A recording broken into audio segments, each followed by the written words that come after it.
नमस्कार छात्रों। आज हम कक्षा 9वीं का 10वां पाठ पढ़ने जा रहे हैं जिसका नाम है रात का चौकीदार। यह एक पूरक पठन है। इसके रचनाकार है सुरेश कुशवाहा तन्मय। सुरेश कुशवाहा को तन्मय इस नाम से जाना जाता है। इनका परिचय देखेंगे हम।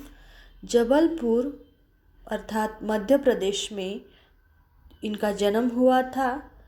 तन्मय जी कवि लेखक के रूप में प्रसिद्ध है, अर्थात वो कविताएं भी लिखते हैं और गद्य भी लिखते हैं।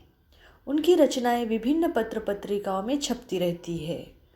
उनकी प्रमुख कृतियां हैं अक्षरदीप जलाए, बाल कविताएं उनका संग्रह है। छोटू का दर्द ये उनकी कहानी है। शेष कुशल है ये उनका काव्य संग्रह है आदि। प्रस्तुत पाठ रात का चौकीदार यह एक लघु कथा है। लघु कथा किसी बहुत बड़े परिदृश्य में से एक विशेष क्षण अर्थात प्रसंग को प्रस्तुत करने का चातुर्य है। प्रस्तुत पाठ में लेखक ने चौकीदार के माध्यम से जहाँ इस पेशे से जुड़े लोगों की ईमानदारी कर्तव्यनिष्ठा को दिखावा है, वही कुछ लोगों की मुफ्तखोरी को दर्शाते हुए जन जागृति करने का प्रयास किया है। तो इस पाठ में देखेंगे हम लेखक ने किस प्रकार की रात के चौकीदार की मतलब चौकीदार है वो क्या परिश्रम लेकर चौकीदारी करते हैं, और कुछ लोग ऐसे होते हैं समाज में कि मुफ्त में ही अपना काम करवा लेते हैं। पाठ शुरू करेंगे हम। दिसंबर जनवरी की हाड़ कपाती ठंड हो, झमाझम बरसती वर्षा या उमस भर गर्मी की रातें, हर मौसम में रात 12 बजे के बाद चौकीदार नाम का यह निरीह प्राणी सड़क पर लाठी ठोकते, सीटी बजाते, हमें सचेत करते हुए कॉलोनी में रात भर चक्कर लगाते रोज सुनाई पड़ता है। तो लेखक कहते हैं दिसंबर जनवरी में हाड़ कपकपाती ठंडी रहती है, और हम लोगों को पता है दिसंबर महीने में ठंडी का प्रकोप बढ़ जाता है, और इतना बढ़ जाता है ऐसे लगता है कि हमारी हड्डियां ठिठुरने लगी है। तो हाड़ कपाती मतलब जैसे वो ठंडी हड्डियों में घुसती है।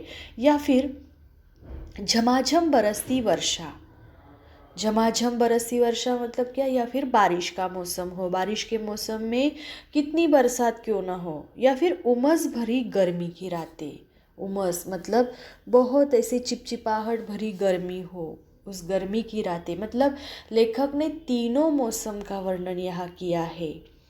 हर मौसम में रात 12 बजे के बाद चौकीदार नाम का यह निरीह प्राणी सड़क पर लाठी ठोकते, सीटी बजाते हमें सचेत करता है। और ऐसे मौसम में रात के 12 बजे चौकीदार नाम का एक निरीह प्राणी बताया है। निरीह मतलब क्या, जो मासूम होता है, निरीह अर्थ होता है मासूम। सड़क पर क्या करता है, लाठी ठोकता है, सीटी बजाता है। क्यों बजाता है सीटी, क्यों ठोकता है लाठी, क्योंकि वो हमें सचेत करता है। सचेत करता है मतलब क्या, हमें सतर्क करता है, सावधान करता है कि मैं हूँ यहाँ पे। अगर मतलब सबका ध्यान आकर्षित करता है, अगर कोई चोर उचक्के भी आते हैं तो उनको पता होता है यहाँ एक चौकीदार है।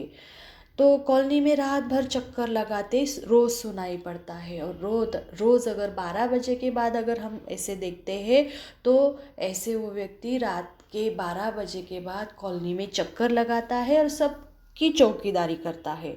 हर महीने की तरह पहली तारीख को हल्के से गेट बजाकर खड़ा हो जाता है, साहब जी पैसे। और हर महीने की पहली तारीख को क्या करता है, हल्के से गेट बजाता है। देखो लेखक ने क्या दिखाया है, हल्के से गेट बजाना, जैसे कि वो अपना हक नहीं दिखाता, किसी को परेशान नहीं करना चाहता, और वो हल्के से गेट बजाता है। और फिर क्या कहता है कि साहब जी पैसे, कितने पैसे, वह उससे पूछता है। और लेखक पूछते कि कितने पैसे हो गए तुम्हारे। साहब जी 1 रुपया रोज़ के हिसाब से महीने के 30 रुपये। आपको तो मालूम ही है। और मैं आपके घर की चौकीदारी कितने पैसे में करता हूँ? केवल 1 रुपये में। मतलब हर रात के 1 रुपये का अगर हिसाब लगा लो तो आपको पता है कि कितने पैसे होंगे। अच्छा, एक बात बताओ बहादुर, महीने में तुम्हें कितने घरों से पैसे मिल जाते हैं? लेखक कहते हैं कि बहादुर मतलब जो भी चौकीदार होते हैं उसे बहादुर ही कहा जाता है। तो उनको कहा है कि तुम्हें महीने में कितने घरों से पैसे मिलते हैं, कितने ऐसे घर हैं कि जो तुम्हें हर महीने पैसे देते हैं? साहब जी, यह पक्का नहीं है। कभी 60 घर से, कभी 50 से, 30 त्योहार पर बाकी घरों में से कभी कुछ मिल जाता है। इतने में ठीक ठाक गुजारा हो जाता है हमारा। और वो कहते हैं कि कभी 60 घर से पैसे मिलते हैं तो कभी 50 घर से मिलते हैं।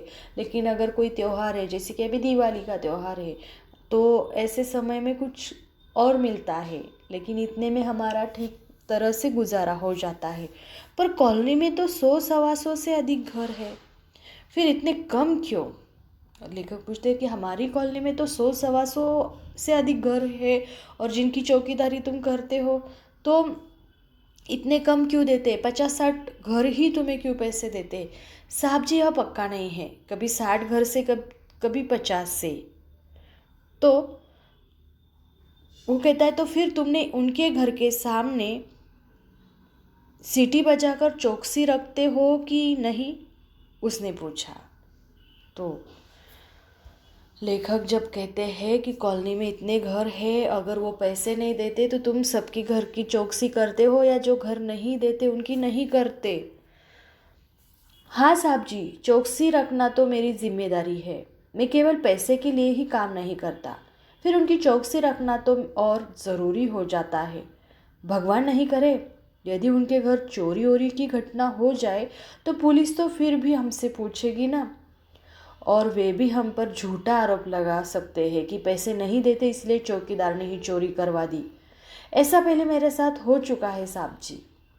हम ऐसे नहीं करते, जो पैसे नहीं देते उनके घर की चौकीदारी में छोड़ देता, ऐसे नहीं करता। अगर भगवान नहीं करे, मैं नहीं चाहता ऐसे, अगर उनके घर चोरी हो जाती है तो पुलिस भी सबसे पहले हमें ही पूछती है, और वो भी क्या इल्ज़ाम लगा सकते हैं कि अगर हम पैसे नहीं देते इसीलिए चौकीदार ने ही चोरी की। ऐसा हादसा, ऐसा किस्सा मेरे साथ हुआ है। अच्छा ये बताओ, रात में अकेले घूमते तुम्हें डर नहीं लगता? और लेखक पूछते हैं कि एक बात तो बताओ, जब तुम रात में अकेले घूमते हो तो तुम्हें डर तो नहीं लगता? मतलब डर तो लगता ही होगा। डर क्यों नहीं लगता साहब जी? दुनिया में जितने जिंदे जीव है सबको किसी न किसी से डर लगता है। बड़े आदमी को डर लगता है तो फिर हम तो बहुत छोटे आदमी हैं। कई बार नशे पत्ते वाले और गुंडे बदमाशों से मारपीट भी हो जाती है। शरीफ दिखने वाले लोगों से झिड़कियाँ, दुत्कार और धोस मिलना तो रोज़ की बात है। और वो कहता है डर क्यों नहीं लगता? अगर हम जिंदा जी मतलब जितने जीवित होते हैं, चाहे वो पशु प्राणी मनुष्य क्यों न हो, उनको डर तो रहता ही। अगर किसी का आहट भी सुनाई देती है तो हर व्यक्ति अपनी संरक्षण के लिए कुछ न कुछ तो क्रिया करता है। तो मैं भी एक जिंदा जीव हूँ, तो मुझे डर लगता है, हर समय डर लगता है। जैसे कभी मुझे हम तो बहुत छोटे व्यक्ति हैं, कभी नशे पत्ते वाले गुंडे बदमाश, कभी कभी हमारी मारपीट भी हो जाती है, एक दूसरे से भिड़ंत हो जाती है। और शरीफ दिखने वालों लोग तो क्या करते हैं, मारपीट नहीं करते लेकिन झिड़कियाँ देते हैं, दुत्कारते हैं, ढोस लगाते हैं कि तुमने ऐसा किया वैसे किया, चौकीदारी ठीक से नहीं की, या फिर क्यों इतनी सीटी बजा रहे हो। किसी न किसी बात पर ऐसा होता है। अच्छा बहादुर, सोते कब हो तुम? वह फिर प्रश्न करता है। और लेखक ने क्या प्रश्न किया है कि ये सब ठीक है, लेकिन तुम कब सोते हो? रात भर चौकीदारी करते हो तो तुम्हारे सोने का समय क्या है? साहब जी, रोज़ सुबह 8-9 बजे एक बार कॉलोनी में चक्कर लगाकर तसल्ली कर लेता हूँ कि सब कुछ ठीक है ना। फिर कल की नींद पूरी करने और रात में फिर जागने के लिए आराम से अपनी नींद पूरी करता हो। अच्छा साहब जी, अब आप पैसे दे दे तो मैं अगले घर जाऊँ। तो वो जानकारी दे रहा है कि मैं क्या करता हूँ, सुबह 8-9 बजे एक बार कॉलोनी में चक्कर लगाता हूँ, एक बार मैं चेक करता हूँ, तसल्ली करता हूँ कि सब कुछ ठीक है ना, कहीं चोरी वोरी तो नहीं हुई, रात में कुछ ऐसा किस्सा तो नहीं हुआ। और ऐसी तसल्ली जब मुझे हो जाती है तो मैं क्या करता हूँ, चला जाता हूँ कल कि नींद पूरी पूरी करने के लिए, मतलब रात भर जो जागा हुआ है वो नींद पूरी करने के लिए, और आज आराम करके फिर से रात में जागने के लिए। और फिर कहता है कि अच्छा साहब जी, आप पैसे दोगे या नहीं, या फिर मैं अगले घर जाऊँ मांगने के लिए। अरे भाई, अभी तुमने ही कहा है कि जो पैसे नहीं देते उनका ध्यान तुम्हें ज़्यादा रखना पड़ता है, तो अब से घर मेरे घर का चौकसी भी तुम्हें बिना पैसों की करनी होगी, समझे। और लेखक कहते हैं कि अभी तुमने कहा कि जो पैसे नहीं देते उनके घर की चौकसी चौकीदारी तो मैं करता ही हूँ, तो अभी तुम्हें क्या करना है, मेरे घर की चौकसी चौकीदारी तुम्हें ही करनी होगी। जैसी आपकी इच्छा साहब जी। और चौकीदार अगले घर की ओर बढ़ गया। देखो, उसने कुछ भी मतलब लेखक के सामने मतलब कुछ भी नहीं कहा कि नहीं देना ही पड़ेगा, अपना मत प्रकट नहीं कर किया, देते हैं तो दो, नहीं तो मैं अगले घर जाता हूँ, आपकी इच्छा पर निर्भर है, ऐसे उसने किया। तो वो अगले घर की ओर चला जाता है। मैं सोचता हूँ कि बिना किसी ऊपरी दबाव अथवा नियंत्रण के एकाकी रूप से इतनी जिम्मेदारी से अपना कर्तव्य निभाने वाला, हमारी सुरक्षा की चिंता करने वाला, निष्कपट भाव से करने वाला यह रात का रखवाला स्वयं कितना सुरक्षित और अकेला है। और लेखक की सतसत विवेक बुद्धि जागृत हो उठी और उन्होंने कहा कि मैं सोचता हूँ, ऊपरी कोई दबाव नहीं, क्योंकि उनको कंट्रोल में रखने वाले कोई भी नहीं, कि ऊपर से आदेश आया जो पेमेंट देते हैं, ऑफिस से आदेश आया, बॉस से आदेश आया, ऐसा कुछ भी नहीं है कि जो उनको पेमेंट देते वो अपने मन से करते हैं। और फिर भी वो अपने मन से अपना कार्य कितना अच्छे प्रकार से करते हैं, वो अपनी जिम्मेदारी कितने अच्छे प्रकार से निभाते हैं। हमारी सुरक्षा या चिंता वो निष्कपट, कोई भी कपट नहीं उनके मन में, निष्कपट भाव से करते हैं। और रात भर चौकीदारी करने वाला ये रखवाला स्वयं कितना असुरक्षित और अकेला है। असुरक्षित और अकेला कैसे? क्योंकि रात में कभी कभी किसी से मारपीट भी हो जाती है या फिर कोई झिड़कियाँ भी देता है। और अकेला है, अकेला है मतलब उसे कोई भी सहारा नहीं है कि कोई यूनियन है वो कहेगी कि चौकीदारों की पगार दे दो या फिर ऐसा करो, कोई भी नहीं है। मैं रात भर ऊहा-पोह में रहा, ठीक से नींद भी नहीं आई। सवेरे उठने तक मैं निर्णय ले चुका था। मैंने चौकीदार को बुलाया, उससे कहा मेरे घर की चौकसी करने का तुम्हें पूरा मेहनताना मिलेगा। चौकीदार ने सलाम किया और चला गया। मैंने चैन की सांस ली और उसके प्रति श्रद्धा बढ़ गई। और रात भर इस ऊहापोह में रहे। ऊहापोह मतलब क्या? इस उधेड़बुन में रहे, इस विचार में रहे कि मैंने ऐसा किया तो वो ठीक है या नहीं। वो इतनी रात भर चौकीदारी करता है, उसे कुछ पैसे मिलते हैं या कुछ नहीं मिलते, और मैंने भी नहीं दिए। और रात में लेखक ने एक निर्णय लिया था, और निर्णय था, सुबह उन्होंने क्या किया, चौकीदार को बुलाया और फिर उनको कहा कि तुम्हें मेरे घर की चौकीदारी करने का पूरा मेहनताना, पूरा जो पेमेंट है वो मिलेगा। चौकीदार ने सलाम किया और फिर वो आगे चला गया। और लेखक ने फिर चैन की सांस ली, मतलब राहत की सांस ली कि अभी मैंने जो किया वो सही किया, जो कल किया था वो गलत किया था। लेकिन लेखक के मन में चौकीदार के प्रति श्रद्धा और भी बढ़ गई कि देखो, कुछ भी मतलब वो अपेक्षा नहीं रखता, इच्छा नहीं रखता, और फिर भी अपना काम कितने अच्छे प्रकार से जिम्मेदारी से करता है। तो इस पाठ में बताया है कि ऐसे जो मेहनत करने वाले लोग हैं, जो अपनी जिम्मेदारी, अपना कर्तव्य निभाते हैं, उनके प्रति कभी भी हमें क्या करना चाहिए, एक विश्वास जताना चाहिए। उनका मेहनताना, उनकी जो भी मजदूरी होती है वो समय पर देनी चाहिए। किसी का भी हमें गलत फ़ायदा नहीं उठाना चाहिए।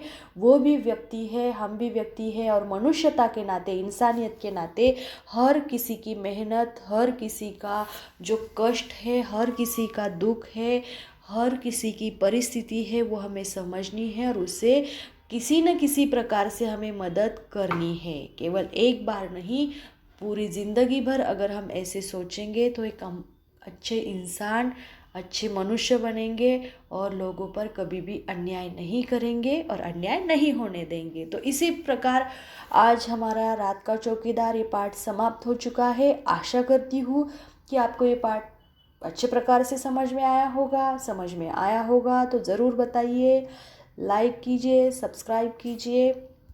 फिर मिलेंगे अगले वीडियो में अगला विषय लेकर। तब तक धन्यवाद। आपका दिन शुभ हो।